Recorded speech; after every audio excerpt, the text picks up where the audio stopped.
Stay tuned for step-by-step life coaching with life coach Pastor P.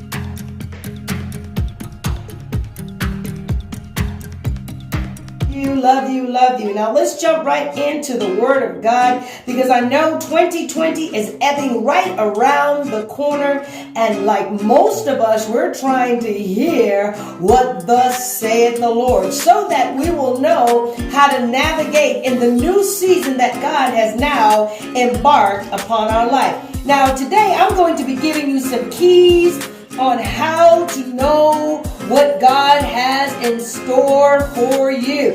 How to know how God sounds when He's telling you to do something, and what the voice of God really sounds like. You know, there are several ways that we can determine the voice of God. And today is this day that you will know for sure what thus saith the Lord. Now, oftentimes than most, we as people of faith, we go and we consult other people about the promises of God for our lives. We go and ask our neighbors, our pastors, and the prophet or the evangelist or the missionary, because we think more time than most that they know more about our lives than we do. That answer is no. Whenever there is a prophetic word, whenever there is a word from a man or woman of God, it comes to confirm what God has already said. It comes to validate. It comes to assure you that you are on the right track to what God has for your life. Now, God speaks to us through His Word. 2 Timothy tells us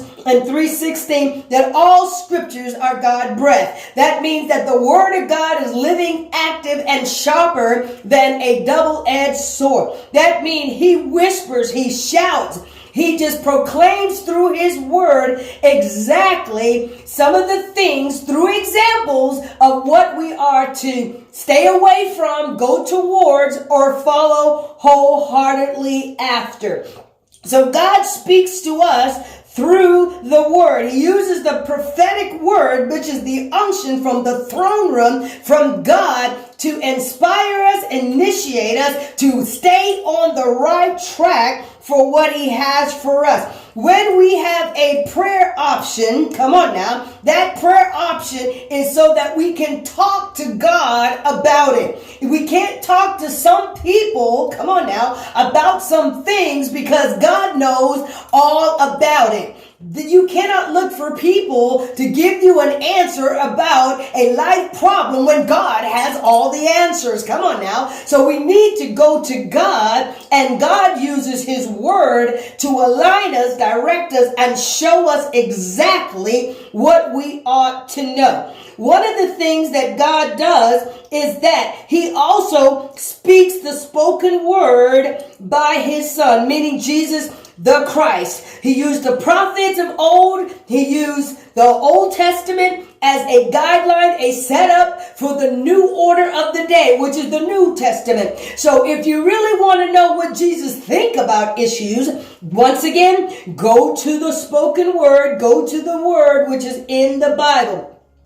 God's heart is for us, men and women of God. His heart is to talk to us. What kind of father would He be if He never talked, come on now, to His children, if He never had any kind of communication? But the issue comes in our life when we reduce God to our own image. What does that mean, Pastor P? That's when we insist on having a response or an action from God the way we do things. God don't do things the way we do things. He doesn't have to respond the way you respond. See, if you're emotional, sometimes you expect an emotional response from God. That is not the image of our Heavenly Father. The Bible tells me He's patient, kind, long-suffering. These are some of the things. So if you are an anxious person that is always in the hype or always in the fast mode, you need it now. You know, you need it right now. You need a yes right now. You need to know right now. Then it would behoove you not to reduce God to an image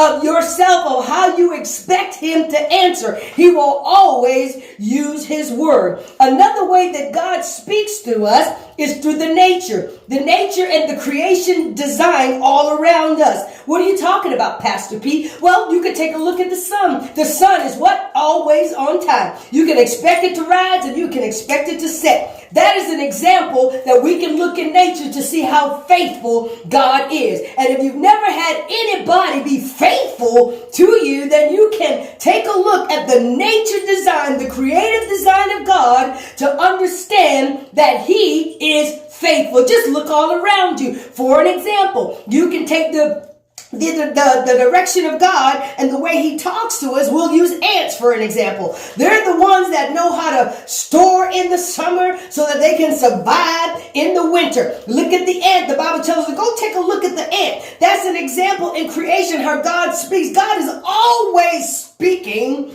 Come on now. He's not supernatural. I'm probably going to step on some toes right now, but God is not the kind of God that says, wear green, wear purple. You know, he doesn't go in your wardrobe and just flick his hand out and you shut up and this is what God says. No, these are natural things that we, come on now, being men and women of God, ought to know about ourselves. We can't just shrink God to our image, our mortal being, our fleshness, in order to get him to respond. There are some things, decisions that you have to make that God has already spoken to you about. You know what the Bible says about modest dress. Come on now. Why are you going to go in your closet and say, God, okay, what do I need to wear? You know what to wear before you even know what to wear. That message was for somebody today. But God speaks to us through nature and through creation. His eternal power and his divine nature has been seen clearly and seen and understood clearly so that man is without excuse. God teaches us about boundaries through the natures. The sea doesn't overstep its boundary.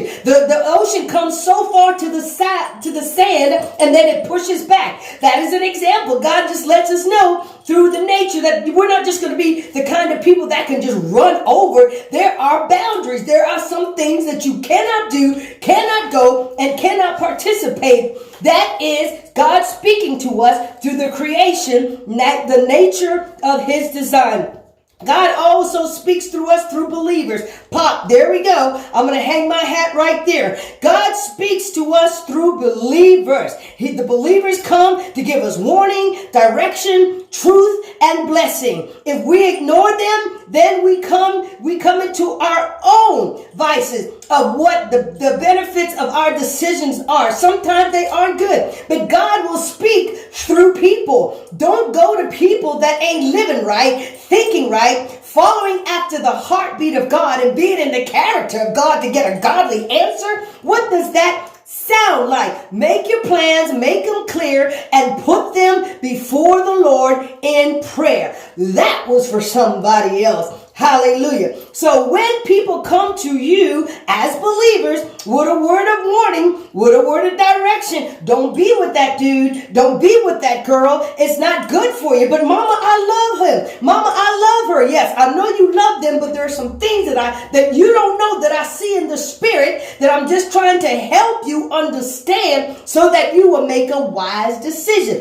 So another way that God speaks through us is through believing people. Not people that living recklessly in the world by them flesh, don't have nothing to do with God, because guess what? If you consult them, you're going to get a worldly answer with a worldly result that God is not in it. Ouch. Now let's keep going about how God speaks to us, because I need you all to understand, just like I had to understand. My son was being a little bit confused in his Christian walk. He says, God is not talking to me. I'm fasting, I'm praying, and still I can't get a yes. Well, son, perhaps you need to recheck your knower and understand how God speaks. So when he speaks, you can know what to do.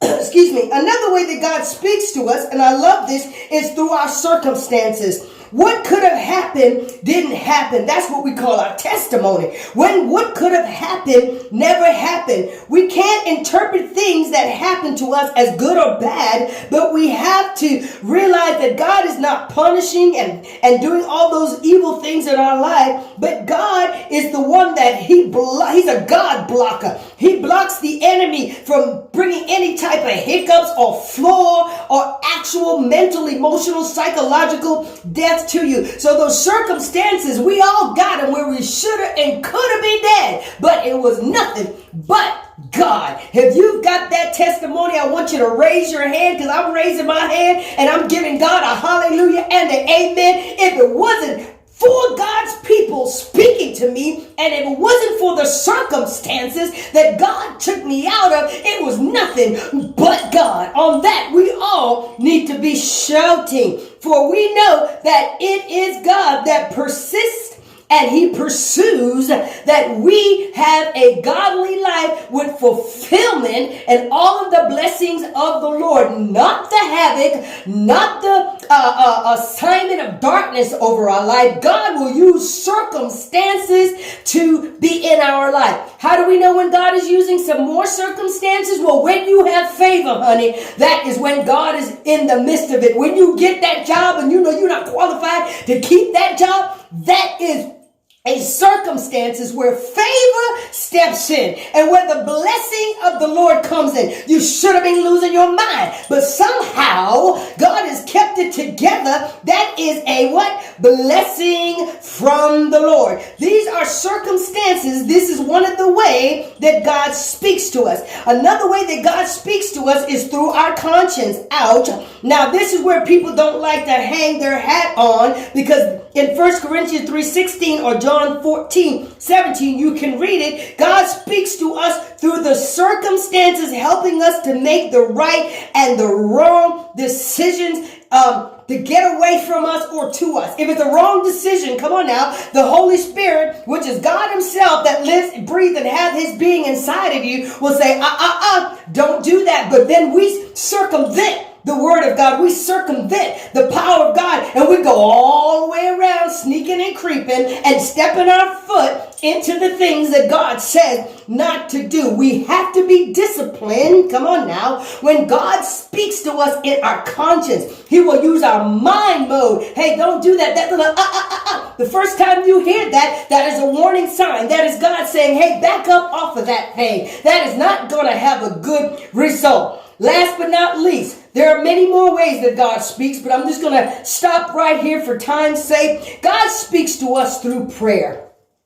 Prayer is where in Romans 8:26 through 27, it says the Spirit makes intercession for us. He is clear-minded. He comes on our behalf before the Heavenly Father, and he stands in the front of whatever is supposed to come our way that we deserve. And he says, please have mercy on them. When we pray, that means we have conversation, talk with God. A good listener, a good communicator is always listening. Isn't it funny that we're always talking to God? God, I need this. I need this blessing. Can you move here? Can you help me? This is how we talk to our Heavenly Father. When is the last time we sat in a sit posture and let God talk to us? I need this from you. I need that. I need this from you. But then the Holy Spirit stands up inside of us when we don't know what to pray, then we don't know how to pray. The old mothers taught me that said you gotta moan sometimes. Come on now. And God will speak through you to the Heavenly Father to open up portals, come on now, and allow the blessings to fall down on you. We cannot interpret through our own imagery, through our own ideas of what God sounds like. He is not a God to be messed with. All we have to do is look, listen, feel, stand still, and see the mighty work of God in our lives.